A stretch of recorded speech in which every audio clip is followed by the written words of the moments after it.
अच्छा मिफ्ता साहब, अभी 4 रोज़ पहले ही वज़ीर आज़म ने बोल न्यूज़ को इंटरव्यू दिया। उसमें उन्होंने बड़ा वाज़ेह अंदाज में कहा कि फ़ॉरेन फंडिंग केस का फैसला बिल्कुल जल्द अज जल्द आना चाहिए और पब्लिक होना चाहिए। यानी उनका स्टांस भी वही है जो आप लोगों का स्टांस है।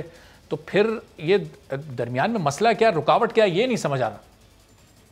तो दरमियान में मसला पीटीआई के वकील साहिबान है ना, जो आके कोई ना कोई बहाना करके अपडेट लेते हैं। अगर वज़ीर आज़म साहब की हुक्म पे इनके वकला जो हैं वो आके कह दें कि ये सारे कागजात हैं और बिस्मिल्लाह करें, फैसला करें, तो बात खत्म हो जाए। लेकिन वो तो कभी किसी के कोई बहाना है, कभी कोई बहाना है, कभी कोई बहाना है। आज मंगल का दिन है इसलिए फैसला नहीं हो सकता, आज जनवरी का महीना है इसलिए फैसला नहीं हो सकता, आज इस्लामाबाद में सर्दी है इसलिए फैसला नहीं हो सकता, आज कराची में धूप है इसलिए फैसला नहीं हो सकता। ये तो हर किस्म का बहाना कर रहे हैं। 6 साल निकाल दिए। तो खान साहब तो देखिए ना, खान साहब तो यही है ना जो कहते थे कि मुझे शर्म आएगी प्रोटोकॉल लेते हुए, लेकिन अब रोज हेलीकॉप्टर पे जा रहे हैं। खान साहब यही है जिन्होंने कहा था मुझे शर्म आएगी बहुत बड़े घर पे रहते हुए, लेकिन अब 300 कनाल के महल में रह रहे हैं। खान साहब वही है ना जिन्होंने कहा था प्राइम मिनिस्टर हाउस को मैं यूनिवर्सिटी बनाऊंगा, बनाइए। प्राइम मिनिस्टर साहब वही है ना जिन्होंने कहा था मैं सिर्फ 2 नौकर रखूंगा, बाकी सबको निकाल दूंगा। तो आज भी खर्चा बढ़ता है, एक आदमी को नहीं निकाला। आज भी खर्चा हुकूमत का जो है वो करंट अकाउंट का एक्सपेंसेस है वो इन्फ्लेशन से तेजी से बढ़ रहा है। खान साहब तो वही है जिन्होंने कहा था मैं इस मुल्क का कर्ज वापस करूंगा, जितना कर्ज इन्होंने लिया इतना किसी ने नहीं लिया। और मैं हमेशा एक सवाल पूछता हूं, मैं आपके प्रोग्राम के तवज्जुह से भी ये लोगों को पूछ लूं कि जब हमने मुस्लिम लीग नून ने बीआरटी बनाई थी 27 अरब रुपए की लाहौर में, तो खान साहब ने कहा था कि ये चोरी करी है इन्होंने। चलो एक सेकंड के लिए मान लेते हैं। तो जब खान साहब ने खुद 105 अरब रुपए में उतनी लंबी बीआरटी बनाई पेशावर में, तो वहां पे कितनी चोरी हुई ये तो बताएं ना। अगर 27 अरब में वही चीज मिली आपको, चोरी हुई तो आप 27 अरब बोल रहे हो, खान साहब उस वक्त 44 अरब कोट किया करते थे मुख्तलिफ तकारीब में और प्रेस कॉन्फ्रेंसेज में। मेरे ख्याल से गालिबन इस्लामाबाद की 44 की थी, 40 की थी, लाहौर की 27 की थी। 27 अरब के अंदर 29 किलोमीटर की थी। और हमने जब 40 की बनाई थी इस्लामाबाद की, वो थोड़ी सी लंबी है। तो असद उमर साहब ने कहा था कि हम 8 बिलियन में बना देंगे। अब वो उन्होंने 105 में बनाई है। अब आप ये देखें कि कहाँ 27 या 40 चलें, आप 60 गिन लें कि कहाँ 60 और कहाँ 105। तो अगर 60 अरब में भी हमने चोरी करी थी तो वो अगले 55 अरब रुपए कहाँ चले गए ये बता दें। चीफ जस्टिस जो हैं हमारे मौजूद चीफ जस्टिस सुप्रीम कोर्ट के, वो फरमाते हैं कि आधे पेड़ गायब हो गए क्या बनी गाला में लगे। अब ये बिलियन ट्री सुनामी में अगर 1 अरब पेड़ों में से अगर 50 करोड़ पेड़ गायब हो जाएं तो कोई पूछने वाला तो होना चाहिए ना इस मुल्क में। चीनी स्कैंडल का आप जिक्र कर रहे हैं, लेकिन चीनी स्कैंडल पर आप देखें, ये तो हुकूमत को क्रेडिट देंगे ना कि उन्होंने जब वो पूरा स्कैंडल सामने आया उसके बाद प्राइम मिनिस्टर ने कमीशन बनाया, उस कमीशन में बड़े बड़े नाम सामने आए। अब हो सकता है मुस्तकबिल में उन बड़े नामों के खिलाफ कार्रवाई भी हम होते देखें। इससे पहले कभी ऐसा कोई कमीशन नहीं बना जिसमें हुकूमत में रहते हुए लोगों के नाम सामने आए हों। ये क्रेडिट तो आप इस गवर्नमेंट को देंगे? आप दे दीजिए, जितनी क्रेडिट देना चाहते हैं आप दे दीजिए। आप ये भी बता दीजिएगा अपने नाज़रीन को कि 70 रुपए की थी जब कमीशन की रिपोर्ट आई, फिर 115 रुपए हो गई। तो वो तो हम वक्तन बताते ही रहते हैं। और जब 85 रुपए की चीनी हुई तो फिर खान साहब ने एक ट्वीट किया और कहा कि देखो ये मैंने और मेरे लोगों ने 85 रुपए कर दी, 80 रुपए कर दी, जबकि 85 थी। उसके बाद वो फिर वापस 95 रुपए हो गई। तो आप फिर पूछें कि भाई 10 रुपए क्यों ऊपर बढ़ गई। और आप बिल्कुल आप दे दीजिए, लेकिन मैं ये सोच रहा हूँ कि अगर खाली रिपोर्ट आके ये बता रही है आपको रिपोर्ट कि खुसरो बख्तियार ने इस पे जिम्मेदार थे, उन्होंने सब्सिडी ली, तो खुसरो बख्तियार की क्या खाली सिफारत वो वजारत चेंज करनी चाहिए थी।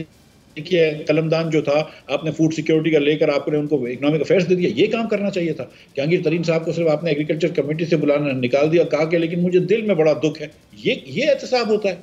आप ये देखें कि जिस दिन उन्होंने फिरदौस आशिक अवान साहिबा को निकाला था हुकूमत से, तो उसके दूसरे दिन से ये खबरें आना शुरू हो गई कि उन्होंने कोई करप्शन करी है और पता नहीं इतनी गाड़ियां अपने पास रखी हुई थी और इतने ये कर रहे थे, पीटीवी से 9 करोड़ रुपए किसी को दिलवाए। ये बातें आई, फिर उसके बाद एकदम बातें खत्म हुई और फिर वो पंजाब में वापस आ गई। यार ये कैसी बातें हैं। आपको जब मर्जी आप किसी को करप्ट कह देते हैं, जब मर्जी आप किसी को एनआरओ दे देते हैं। आप मतलब ये क्या कर रहे हैं किसी को। मतलब ये देखें मुल्क के अंदर एक से ज्यादा सियासी पार्टियां होती हैं, कभी हमारी हुकूमत हो कभी किसी और की हुकूमत हो, इसमें कोई बुरी बात नहीं है, लेकिन एक जमहूरी तरीके से चलना चाहिए और झूठे इल्जाम नहीं लगाने चाहिए। कोई भी गवर्नमेंट हो वो ज़ाहिर अनपॉपुलर डिसीजन तो नहीं लेना चाहती, वो जानते बूझते तो महंगाई नहीं करना चाहती कि अवाम उसके खिलाफ एक अवाम का भी बयानिया हो जाए। तो ये गवर्नमेंट कहाँ गलती कर रही है? आप ज़ाहिर आप वज़ीर ख़जाना रहे माजी में, कोई मशवरा इनको दे दें, फूड इन्फ्लेशन पर काबू क्यों नहीं पा रहे, क्यों कंट्रोल नहीं कर पा रहे, और इसके लिए फिर क्या इनको स्टेप्स लेने चाहिए? अगर आप इस वक्त होते वज़ीर ख़जाना तो कैसे इसको काबू करते इस सूरत हाल को? देखिए देखिए चीनी तो जाहिर है कि आपने एक्सपोर्ट की इजाज़त दे दी और सब्सिडी दे दी तो चीनी एक्सपोर्ट हो गई, इसलिए चीनी शॉर्ट हो गई। आटा जो है वो इसलिए एक्सपोर्ट हो गया कि वीट की आपने यहाँ पे जो जो बाइंग थी, जो आपने परचेस प्राइस रखी थी फार्मर्स, वो इंटरनेशनल प्राइस से कम थी, तो आपका आटा जो है वो वीट जो है वो स्मगल हो गया आपके अफगानिस्तान और सेंट्रल एशिया। इसके अंदर पंजाब हुकूमत का एक बड़ा किरदार है कि उन फ्लोर मिल्स को इन्होंने आटे दिया है। आपने एक पोस्ट बेची अटक के अंदर, और दूसरी जगहों पे पंजाब के अंदर पूरे सबसे महंगी पोस्ट अटक में बिकती थी। एक मतलब अटक क्रॉस कर दिया, केपी में चला गया, फिर उसके बाद वो स्मगल होकर चला गया। जो जो सब्जियां वगैरह होती हैं, इसमें कोई भी स्कैंडल नहीं है। उसमें ये हुआ है कि जो छोटी सब्जियां होती हैं, मूली, गाजर वगैरह वगैरह, ये अक्सर छोटे छोटे फार्मर्स होते हैं जिनके पास 4-5 एकड़ की जगह होती है, वो बेचारे ग्रो कर रहे होते हैं। उनको आपने इतना गरीब कर दिया, आपने सीमेंट वो अपने फर्टिलाइजर महंगी करने के बाद, आपने जो डीएपी महंगी करने के बाद, कि उनके पास पैसे नहीं थे कि वो 2-4 एकड़ में भी अपनी कोई चीज़ लगा लेते, जिससे प्रोडक्शन जो है वो थोड़ी सी कम हो गई। और क्योंकि ये थोड़ी सी प्रोडक्शन भी कम होती है और ये बहुत ज़रूरत की चीज़ें होती हैं, तो हम जिसको मईशत में कहते हैं, एक इकोनॉमी में कहते हैं इन इलास्टिक डिमांड, तो उसकी आपकी प्राइसेस बहुत बढ़ गई।